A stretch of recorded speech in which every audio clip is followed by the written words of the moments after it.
بزرگوں اور بھائیوں، دوسرا کام تجارت ہے اور تیسرا کام تعاون اور تناصر، ایک دوسرے کے ساتھ کوپریٹ کرنا، ایک دوسرے وقت زیادہ ہو گیا، ایک دوسرے کے ساتھ کوپریٹ کرنا،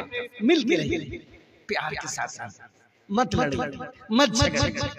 خاندان کا جھگڑا کو ختم کیجیے، مقدمہ مت کیجیے، گھر میں مل بیٹھ کے چھوٹی چھوٹی کمیٹیاں بنا کر کے ملنے کی کوشش کیجیے۔ دیکھیے نا آپ کو شریعت کتنا اچھا نظام دے رہی ہے، آپ کو کہا گیا ہے کہ 5 وقت کی نماز پڑھو، محلے کی مسجد میں آؤ، پھر کہا گیا کہ تھوڑا سا اور لمبی ملاقات ہونی چاہیے، جمعہ میں آ جاؤ، پورے گاؤں کے لوگ مل جائیں گے، پھر کہا گیا کہ چلو ایک مرتبہ عیدگاہ پہ آؤ،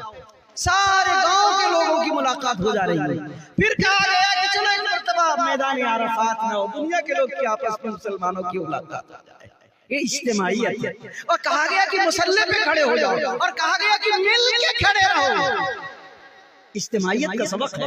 پیار کا سبق ہے، ہمدردی کا سبق ہے۔ آئیے ہم اور آپ مل کے عہد کریں کہ انشاءاللہ ہم ایک دوسرے کا احترام کریں گے، ہم ایک دوسرے کی عزت کریں گے، ہم ایک دوسرے کو کوپریٹ کریں گے، دوسروں کی بھلائی فرمائیں گے۔ تعاونوا علی البر والتقوی ولا تعاونوا علی الاثم والعدوان، گناہوں پہ ہم کسی کا کوپریٹ نہیں کریں گے، اور اچھائی کے اوپر کھڑے رہیں، ساتھ دیں گے، حق بولیں گے، حق سنیں گے، حق کہیں گے، جھوٹ سے بچیں گے، ایمانداری کا معاملہ کریں گے، غریب ہو امیر ہو اپنا ہو پرایا ہو، بلکہ میں تو کہتا ہوں ملک کے حالات میں مسلمان ہو یا ہندو ہو، چمار ہو یا مسیح ہو، اگر وہ مظلوم ہے تو آپ مل کر کے ان کے سر پہ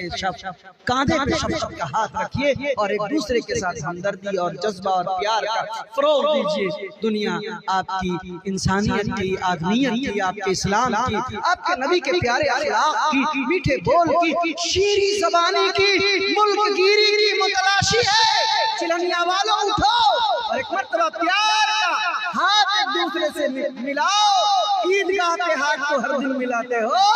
لیکن گھر میں بھی ہاتھ ملاؤ، بیٹا باپ سے ملائے، شوہر بیوی سے ملائے، بیوی اپنے شوہر سے مصافحہ کریں، پیار محبت کی داستان میاں بیوی آپس میں کریں، سارا تگڑم بازی گھر میں اور باہر میں ساری دوستی ختم کیجیے۔ ماں اور باپ کا ادب اور احترام کے ساتھ سماج سے ظلم کو ختم کرنے کی کوشش کیجیے۔ اللہ تعالیٰ مجھے اور آپ ہم سب کو کہنے سننے سے زیادہ عمل کی توفیق نصیب فرمائے۔ انشاءاللہ ہم سب عمل کریں گے، چلنیا والے ایک مرتبہ عہد کیجیے، انشاءاللہ جتنی باتیں کہی گئی عمل کریں گے۔ ہاتھ اٹھائیے مضبوطی کے ساتھ، مضبوطی کے ساتھ، مضبوطی کے ساتھ۔ آپ کی باتوں کو انصار میڈیا کے توسط سے دنیا کے سامنے میں پیش کر رہے ہیں، کیونکہ چلنیا والے ہر جگہ رہتے ہیں، پورے ملک میں نہیں بلکہ